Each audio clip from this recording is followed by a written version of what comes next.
que não gosto de ninguém. Podes sorrir, podes mentir, podes chorar também. De quem eu gosto, nem às paredes confesso. Quem sabe se te esqueci, ou se te quero. Quem sabe até se é por ti, por quem eu espero.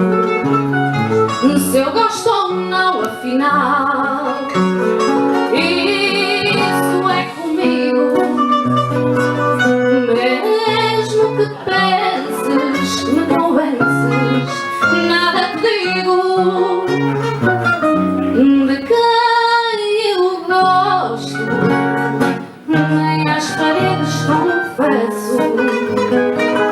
E até aposto que não gosto de ninguém.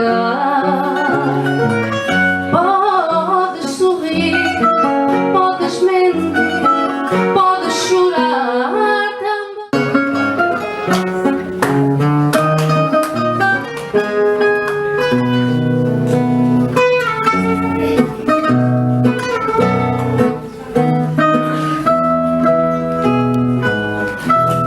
Não sabe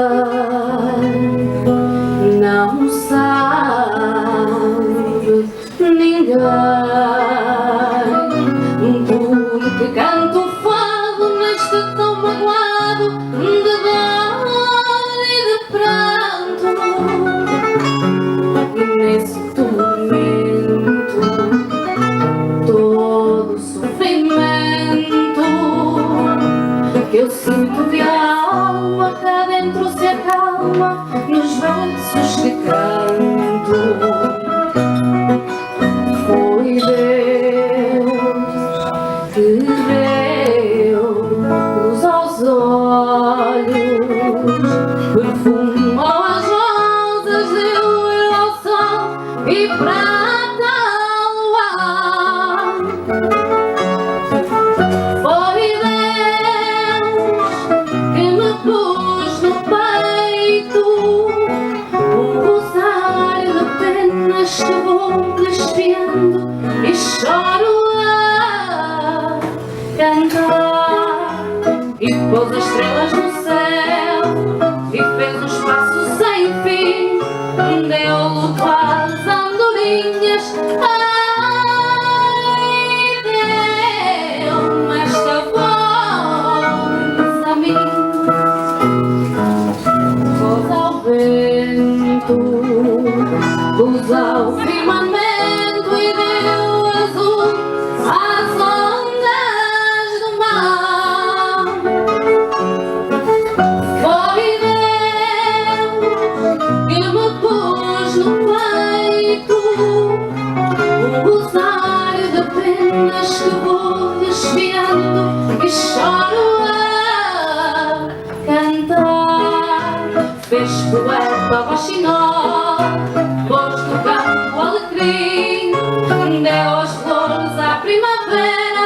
Ai, deu-me esta voz a mim.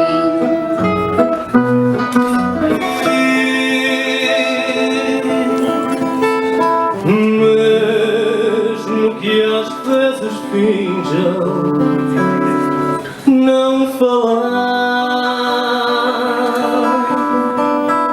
são versos, meu amor, falam de ti.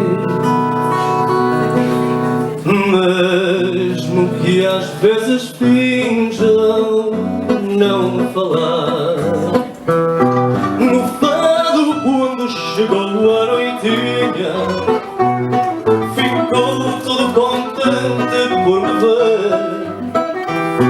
Pediu-me versos novos que eu não tinha, rasguei os cintos mesmo de escrever. Pediu-me versos novos e eu não tinha, rasguei os antes mesmo de escrever. E agora quando o fado me visita, já traz poemas feitos de saudade. Cansado escolhe a rima mais bonita e deixa estendida sobre a mesa. Cansado escolhe a rima mais bonita e deixa esquecida sobre a mesa.